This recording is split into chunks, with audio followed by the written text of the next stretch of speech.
नमस्कार प्रिय दर्शकों, आज हम आपको एक ऐसे शख्स से मिलवाने जा रहे हैं जो व्यक्ति सिर्फ परहित की सोच रखता है और दूसरों की सोच और जनहित की सोच को रखकर हमेशा नए नए नित आयाम रचते हैं।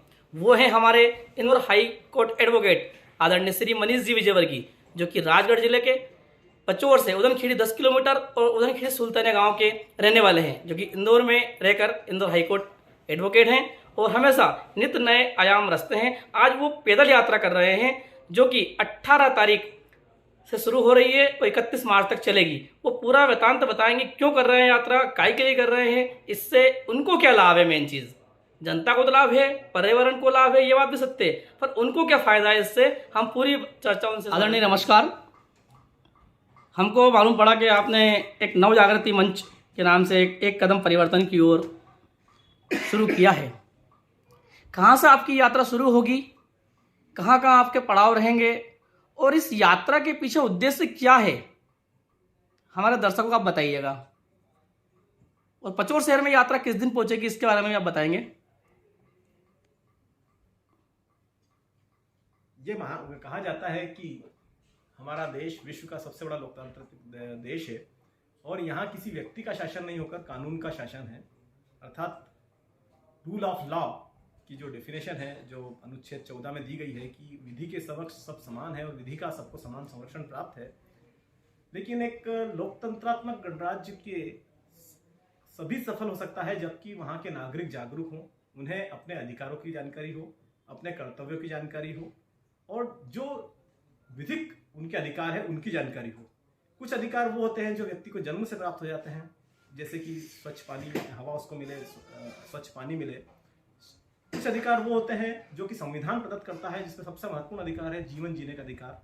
और कुछ अधिकार वो होते हैं जो कि विभिन्न जो कानून बनाए गए हैं संविधान के दायरे में, उनके तहत उनको प्राप्त होते हैं। इन सब की जानकारी जब तक नागरिकों को नहीं होगी तब तक एक राष्ट्र विकास नहीं कर सकता, उन्नत राष्ट्र वह नहीं हो सकता। इसी तारतम्य में हमने जन जागृति के लिए एक कदम परिवर्तन की ओर इस नारे के साथ इस यात्रा का आयोजन किया है, जो कि 18 मार्च से प्रारंभ होगी।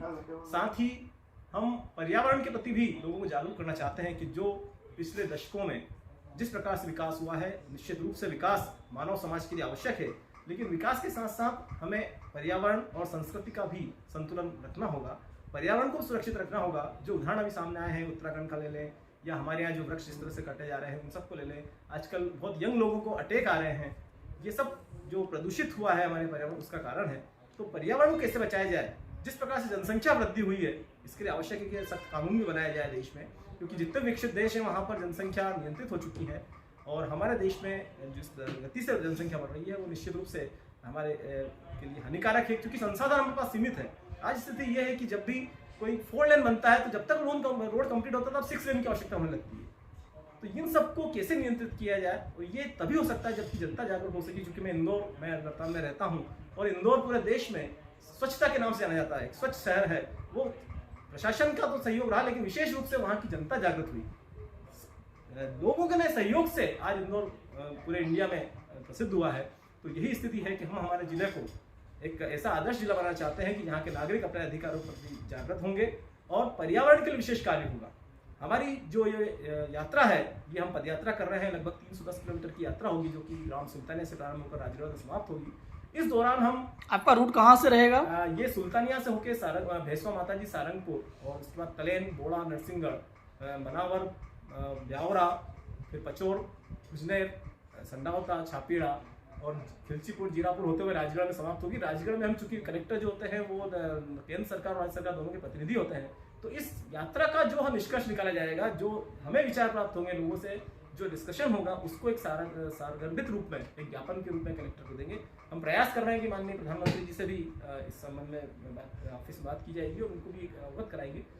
ये एक यात्रा का मुख्य उद्देश्य है और इसमें हम हर दिन, हमारी जो शुरुआत होगी वह जहां हम रात को रुकेंगे सुबह, वहां पर एक पारस पीपल का रोपेंगे और वो ऐसे स्थान पर लगाएंगे जो कि बड़ा हो सके। तो हमारा प्रत्येक दिन एक पीपल के रोपण के साथ होगा और हम जगह जगह बच्चों से बात करेंगे, युवाओं से बात करेंगे, जो कि हमारे राष्ट्रगीत जो है, राष्ट्रगान, साथ ही राष्ट्रध्वज और संविधान, इनके बारे में बच्चों को जानकारी देंगे। तो ये सब लक्ष्य है और इस लक्ष्य के तहत यात्रा की जा रही है। इसमें हमारा एकमात्र उद्देश्य है कि लोग जागे और ऐसा काम करें जिससे कि ये राष्ट्र और हमारा समाज आगे की ओर बढ़ सके, विकास हो सके। यही हमारा लक्ष्य है। हमारा व्यक्तिगत इसमें कोई लक्ष्य नहीं होता है, कोई हमारा फायदा नहीं है। ये सही बात है। वही मैं कहने वाला आपने जो प्रश्न पूछा सही पूछा है, क्योंकि आजकल ये हर व्यक्ति अपने स्वयं के लिए भाग रहा है और आपको यात्रा करेंगे, इतना पैदल चलेंगे और इसमें आपका फायदा क्या है? आजकल हर आदमी यही सोचता है कि अगर कोई व्यक्ति कोई कार्य कर रहा है तो वो निश्चित रूप से मन में आता है कि उसके फायदे के लिए कर रहा होगा, लेकिन हमारा इसमें कोई व्यक्तिगत फायदा नहीं है।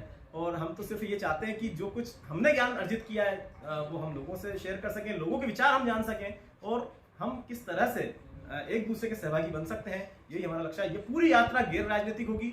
यहाँ राजनीति संबंधित कोई बात नहीं होगी, धर्म संबंधित कोई बात नहीं होगी, केवल और केवल राष्ट्र और समाज की बात होगी। बहुत बहुत धन्यवाद आपको इस चीज़ के लिए। अच्छा, आपकी यात्रा पचोर शहर में कब प्रवेश करेगी? हम हमारी रात्रि विश्राम ब्यावरा में 25 तारीख को है और 26 को हम सुबह वहाँ से यहाँ के लिए निकलेंगे और हमारा प्रयास है कि हम शाम को एक नगर के जो मुख्य मार्ग है वहाँ पे पदयात्रा करें और साथ ही यहाँ के जो गणमान्य नागरिक हैं, जो सामाजिक सोच वाले व्यक्ति हैं, हमारे युवा साथी है, उनके साथ एक मीटिंग करें और जो कि एक सामान्य बिना किसी औपचारिकता के होगी। और 26 तारीख को रात को विश्राम भी हम लोग यहीं करेंगे पचोर में और अगले दिन फिर सुबह यहाँ से कुछ देर के लिए प्रस्थान करेंगे।